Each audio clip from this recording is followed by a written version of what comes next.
하나님 아버지, 저희의 삶을 선물로 주시고 오늘 하루 저희가 살아갈 수 있는 그런 기회를 주셔서 감사합니다. 오늘 하루 저희에게 주께서 저희의 길이 되어 주시고 저희에게 빛이 되어 주시고 또 저희의 방향이 되어 주시옵소서. 사람들 만날 때마다 가장 지혜로운 말, 또 꼭 필요한 말들 하게 하시며 무익한 행동, 쓸데없는 행동, 실수를 하지 않게 하여 주시옵소서. 모든 사람 대할 때마다 주를 대하듯 하게 하시며 또 모든 일 행함에 있어서 작은 일에 있어서 최선을 다하고 적은 일에 충성케 하여 주시옵소서. 그리함으로 저희가 작은 하나하나 삶을 통하여서 큰 것들을 만들어가는 저희들 되게 도와주시옵소서. 이 아침에 저희가 기도할 때 저희의 삶이 주께로 한 발짝 가까워지며 주님을 더욱 닮아가는 저희가 되게 하여 주시옵소서. 한마디 말씀을 저희로 듣게 하시며 마음에 품게 하여 주시옵소서. 예수 그리스도님 기도합니다. 아멘. 자, 오늘 스가랴서 2장 1절부터 13절까지입니다. 스가랴 2장 1절부터 13절까지 저와 여러분이 함께 읽겠습니다. 내가 또 눈을 들어 본즉 한 사람이 측량줄을 그의 손에 잡았기로 네가 어디로 가느냐 물은즉 그가 내게 대답하되 예루살렘을 측량하여 그 너비와 길이를 보고자 하노라 하고 말할 때에 내게 말하는 천사가 나가고 다른 천사가 나와서 그를 맞으며 이르되 너는 달려가서 그 소년에게 말하여 이르기를 예루살렘은 그 가운데 사람과 가축이 많음으로 성곽 없는 성읍이 될 것이라 하라. 여호와의 말씀에 내가 불로 둘러싼 성곽이 되며 그 가운데서 영광이 되리라. 오라 너희는 북방 땅에서 도피할지어다. 여호와의 말씀이니라. 이는 내가 너희를 하늘 사방의 바람같이 흩어지게 하였음이니라. 여호와의 말씀이니라. 바빌론 성에 거주하는 시온아 이제 너는 피할지어다. 만군의 여호와께서 이같이 말씀하시되 영광을 위하여 너희를 노력한 여러 나라로 보내셨나니 너희를 범하는 자는 그의 눈동자를 범하는 것이라. 내가 손을 그들 위에 움직인즉 그들이 자기를 섬기던 자에게 노략거리가 되리라 하셨나니 너희가 만군의 여호와께서 나를 보내신 줄 알리라. 여호와의 말씀에 시온에 따라 노래하고 기뻐하라. 이는 내가 와서 내 가운데 머물 것임이라. 그날에 많은 나라가 여호와께 속하여 내 백성이 될 것이요 나는 내 가운데 머물리라. 내가 만군의 여호와께서 나를 보내신 줄 알리라. 여호와께서 장차 유다를 거룩한 땅에서 자기 소유를 삼으시고 다시 예루살렘을 택하시리니 모든 육체가 여호와 앞에서 잠잠할 것은 여호와께서 그의 거룩한 처소에서 일어나심이니라 하더라. 아멘. 오늘 나눌 말씀의 제목은 과거의 상처, 현재의 위로, 미래의 소망입니다. 다시 한번 말씀드릴까요? 과거의 상처, 현재의 위로, 미래의 소망입니다. 우리가 하나님을 만날 때 과거의 상처가 치유되고 또 현재의 고단한 삶이 위로를 받고 또 미래의 소망을 선물로 받게 됩니다. 묻다 하나님을 만날 때 얻게 되는 우리의 선물입니다. 우리는 살면서 하루에도 수많은 질문을 하게 되죠. 저도 챗GPT를 늘 옆에 끼고 사는데 챗GPT 통해서 많은 질문을 던집니다. 그 수많은 질문 하는데 그 질문 중에서도 우리가 차마 소리내어서 묻지 못하는, 차마 가슴속에 묻어두고서 차마 꺼내지 못하는 그런 질문이 하나 있는데요. 어떤 질문일까요? 그것은 바로 내가 과연 가치 있는 존재인가 하는 질문입니다. 이 질문에 대한 답이 흔들릴 때 우리 삶은 송두리째 흔들리게 됩니다. 하나님은 우리의 아픈 과거를 어루만지시기도 하고 또 절망적인 현실 속에서 찾아오셔서 위로가 돼 주시기도 하고, 또 한편으로는 상상할 수도 없는 놀라운 미래를 약속하시는 그런 하나님이십니다. 그런데 하나님께서 행하시는 이 모든 일이 단 하나의 분명한 사실을 보여주고 있습니다. 공통적인 사실 한 가지. 그것은 바로 하나님은 우리를 사랑하신다. 여러분이야말로 하나님께 가장 소중한 존재다. 그 사실입니다. 오늘 우리가 함께 읽은 스가랴서의 배경, 이 공간적인 배경은 깊은 상처와 아픔이 배인 땅 예루살렘입니다. 유다 백성은 포로 생활, 바빌론 포로 생활에서 돌아온 지 20년이라는 세월이 흘렀지만 그들의 삶은, 그들의 현실은 별반 달라질 것이 없었습니다. 그들은 돌아오기만 하면 모든 것이 해결될 줄 알았지만, 그리고 열심히 살다 보면 삶이 좋아질 줄 알았지만, 현실은 여전히 춥고 배가 고팠고, 또 주변 민족의 조롱과 방해는 끊이지 않았고, 그 결과 깊은 무력감과 패배감이 어느덧 삶을 채우고 있었습니다.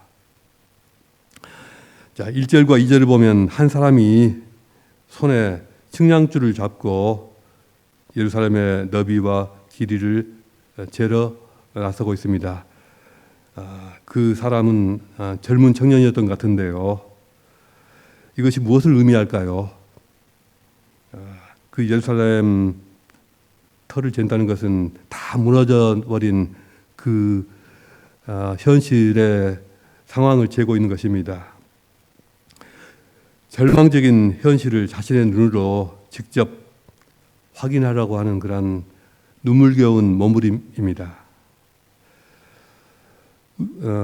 우리 도시가 얼마나 작아졌는가, 우리가 얼마나 초라해졌는가, 이런 것을 숫자로 확인하고 또 그 절망을 마음으로 새기고자 하는 그러한 행위입니다. 그들은 실패한 과거, 그리고 처참한 현재, 이런 것들, 이런 기준의 측량줄로 자신의 가치를 재단하려고 하고 있습니다.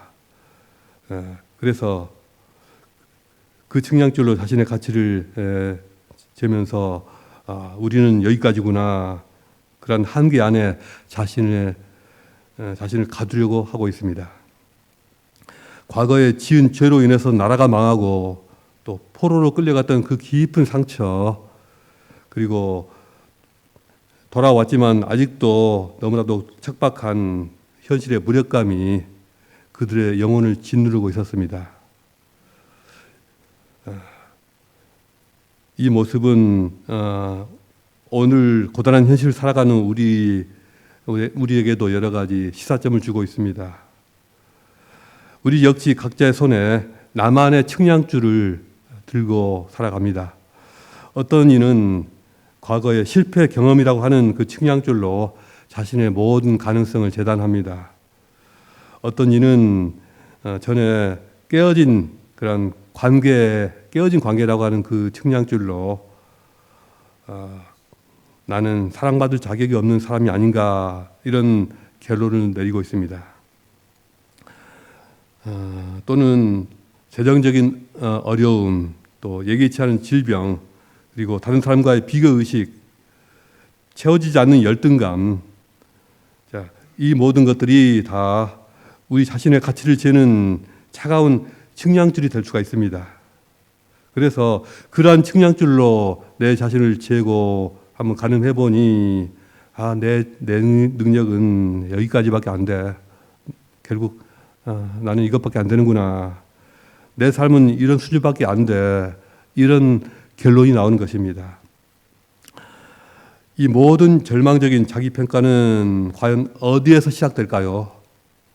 그것은 바로 내가 하나님께 얼마나 소중한 존재인가를 알지 못하기 때문이고 잊어버렸기 때문입니다. 자신의 진짜 가치를 잊어버리고 또 알지 못하는 사람은 세상 기준으로, 다른 사람의 시선으로 그리고 과거의 상처로 자신을 잴 수밖에 없습니다. 유다 백성들은 폐허가 된 그 성터 위에서 그런 잣대로 자신을 재면서 눈물을 흘리고 있는 것입니다. 바로 그런 절망적인 측량이 이루어지는 순간에 하나님께서 개입하십니다. 한 천사가 측량줄을 든 그 젊은이에게 달려가서 외칩니다. 너는 그만둬라. 네 측량은 틀렸다. 하나님은 우리의 절망적이고 자기 파괴적인 그러한 평가를 중단시키시고 전혀 다른 관점을 보여주십니다. 그것은 바로 너희가 나에게 가장 소중한 존재들이야 라고 하는 그러한 메시지입니다. 바로 하나님께서 우리를 얼마나 사랑하시는가라는 것을 알려주시는 것입니다. 하나님은 세 가지 환상을 통해서 하나님께서 그들을 얼마나 사랑하시는가, 그들이 얼마나 소중한 존재인가라는 것을 일깨워 주시는 것입니다. 첫째로 하나님은 하나님의 백성들에게 그들을 둘러싼 그들을 불로 둘러싼 성벽이 되어 주십니다. 그 불로 둘러싼 성벽의 환상, 무너진 돌 성벽을 보고 슬퍼하며 낙심하던 그들에게 하나님께서는 내가 친히 그 사방에서 불로 둘러싼 성벽이 되리라고 약속하십니다. 돌이나 흙으로 만든 성벽이 아니라 감히 어느 누구도 침범할 수 없는 불성곽이 되어서 그들을 보호하며 지키시리라 하시는 것입니다. 불은 가장 완벽하고 강력한 보호막입니다. 그 어떤 싸나운 적도 사막을 광야를 휘젓는 어떤 맹수도 사자도 늑대도 불로는 덤비지 못합니다. 동시에 불은 모든 불순물과 죄악을 태워버리는 그러한 정화의 능력을 상징합니다. 이 약속은 하나님께서 모든 외부의 공격으로부터 우리를 완벽하게 지키실 뿐만 아니라 우리 내면의 죄와 상처까지도 그분의 거룩한 불로 깨끗하게 태우시고 온전케 하시겠다는 그러한 약속을 담고 있습니다. 하나님께서 왜 이렇게 강력한 불성곽으로 당신의 백성을 지키시는 것입니까? 이유는 단순합니다. 너무나도 소중한 존재이기 때문입니다. 당신의 백성들이야말로 그분에게 있어서 가장 소중한 보물들이기 때문입니다. 세상에서 가장 귀한 보물은 가장 안전한 금고에 보관하는 법입니다. 둘째로 하나님께서는 당신의 백성들에게 영광이 되어 주시겠다는 것입니다. 그 영광의 비전을 보여주십니다. 5절 하반절에서 하나님께서는 그 가운데에서 영광이 되리라고 말씀하십니다. 그러면서 큰 빛으로 비전을 보이십니다. 하나님은 우리를 멀리서 지켜보기만 하는 분이 아니십니다. 그분은 폐허 같은 삶의 한 가운데로 오시고요. 또 상처 입은 우리 마음의 중심으로 친히 들어오셔서 우리의 영광이 되어 주십니다. 꼭 거물이 화려해서만 영광스러운 것은 아닙니다. 그 안에 누가 있느냐가 중요합니다. 초라한 이 베들레헴의 마구간에서 태어나셨지만 예수님 자신이 하늘의 영광이 되셨던 것처럼 비록 우리 삶이 초라하고 다 무너져 있을지라 해도 비록 그렇다고 해도 전능하신 하나님께서 우리와 함께 거하신다면 우리의 삶은 세상에서 가장 영광스러운 삶이 되는 것입니다. 하나님께서 어떤 누군가의 삶에 어떤 누군가에게 임재하셔서 거하시겠다고 선언하시는 것은 그의 삶이 무너져 있을지라도 하나님께서 거하시기에 가장 합당한 가장 존귀한 존재라는 것을 의미합니다. 셋째로 하나님께서는 당신의 백성들을 당신의 눈동자처럼 여기십니다. 하나님의 모든 위로의 절정이 8절에 나타나는데요. 무릇 너희를 범하는 자는 그의 눈동자를 범하는 것이라. 이게 무슨 말씀일까요? 너희를 범한다는 것은 이 유다 사람들을 범하는 자들입니다. 그리고 그의 눈동자라는 것은 하나님의 눈동자입니다. 만약 누군가가 우리를 공격하고 우리를 핍박하고 우리를 못살게 굴면 그것은 하나님의 눈을 찌르는 행위라는 것입니다. 여러분이야말로 하나님의 눈동자입니다. 이렇게 눈동자는 우리 몸에서 본능적으로 가장 먼저 보호하게 되는 위급한 상황이 오면은 먼저 이렇게 얼굴을 보호하고 또 얼굴 중에서도 이 눈을 보호하지 않습니까? 이렇게 가장 누군가에 있어서 가장 연약하고 민감하고 또 소중한 그러한 부위입니다. 여러분이 바로 하나님께 그 눈동자라는 것입니다. 여러분이 하나님께 그런 소중한 존재이고 그런 위치라는 것입니다. 하나님께서 그 어떤 대가를 치르시더라도 반드시 지키고자 하시는 그런 존재라는 것입니다.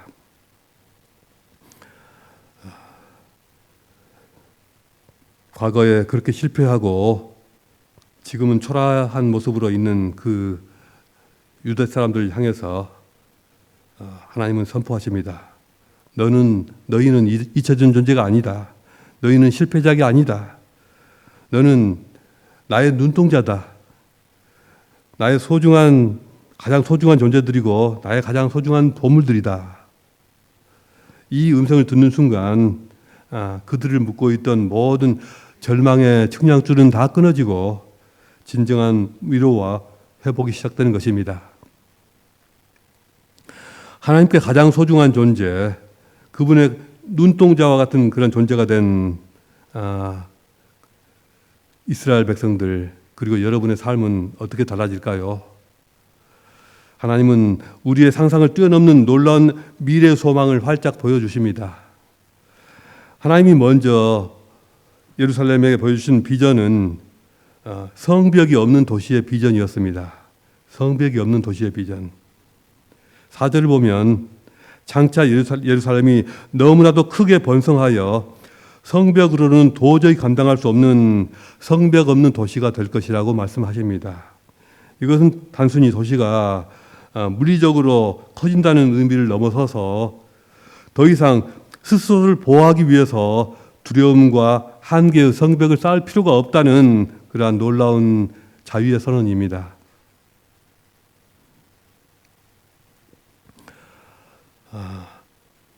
실제로 이 말씀이 들려진 얼마 후에 느헤미야에 의해서 예루살렘 성벽이 쌓아지기도 했고 또 헤롯 왕 시대에 예루살렘 성벽이 다시 중수가 되기도 했고 그 이후로도 여러 번 무너뜨렸다가 다시 쌓았다가 무너졌다 다시 쌓았다 십자군 시대에 다시 쌓았다가 또 이슬람권에서 다시 쌓았다가 무너뜨리고 다시 쌓는 그런 수많은 역사상 일들이 있었습니다. 그러나 하나님께서 예루살렘에 두셨던 하나님의 비전은 성벽이 필요 없는 도시였습니다. 성벽이 필요 없는 도시. 사람들이 그 성벽을 다시 세우고 무너뜨리고 그 부질없는 일을 자그마치 2500여 년 동안 반복해왔던 것입니다. 19세기 중반에 이르러서 비로소 성벽이 필요 없는 그런 도시로 유대인들이 하나둘 모여들고 많은 유대인들이 이제 그곳에 몰려 살게 되면서 비로소 예루살렘이 하나님께서 말씀하시는 그런 도시가 되었습니다. 하나님의 말씀이 그때 이루어진 것입니다. 왜 성벽이 우리에게 필요 없을까요? 하나님께서 친히 우리의 완벽한 보호자가 되시기 때문입니다. 그래서 우리가 스스로 쌓아올린 그런 방어적인 마음의 벽, 불신의 벽, 한계의 벽이 더 이상 필요가 없는 것입니다. 여러분의 미래는 여러분 스스로 정해놓는 한계를 넘어서서 하나님의 무한한 축복으로 가득 차서 경계를 정할 수 없는 그러한 두려움 없는 삶이 될 것입니다. 하나님께서 예루살렘에 주신 또 다른 비전이 있는데요. 그것은 열방을 향한 회복의 증이 되리라는 것입니다. 11절은 그 날에 많은 나라가 여호와께 속하여 내 백성이 될 것이라는 것입니다. 많은 나라가 여호와께 속하여 내 백성이 될 것이다. 여러분 어떻습니까? 이 말씀이 이루어졌습니까? 안 이루어졌습니까? 얼마나 수많은 나라가 여호와께 속하여 하나님의 백성이 됐습니까? 만약 여러분이 주님의 은혜로 회복된다면 그것은 결코 여러분 자신만을 위한 것이 아닙니다. 하나님께 얼마나 소중히 여김을 받는가, 또 그런 소중히 여김을 받는 삶이 얼마나 놀라운 것인가, 이것을 온 세상에 보여주는 살아있는 증거가 되어서 수많은 사람들을 또 주께로 인도하는 그런 축복의 통로가 되어야 한다는 것입니다. 여러분의 가장 깊었던 상처가, 가장 쓰라린 상처가 다른 상처 입은 영혼을 위로하는 통로가 되어야 하겠고, 또 여러분이 회복된 그 이야기가 다른 절망을 헤매고 있는 사람들에게 죽음의 깊은 골짜기를 다니고 있는 사람들에게 희망의 증거가 되어야 한다는 것입니다. 하나님은 그러한 미래를, 그러한 비전을 보여주고 계십니다. 하나님께서 이스라엘에게 주신 마지막 비전이 있습니다. 그것은 살아있는 하나님 앞에서 잠잠히 신뢰하는 그러한 비전입니다. 모든 육체가 여호와 앞에서 잠잠할 것은 여호와께서 그의 거룩한 처소에서 일어나심이라.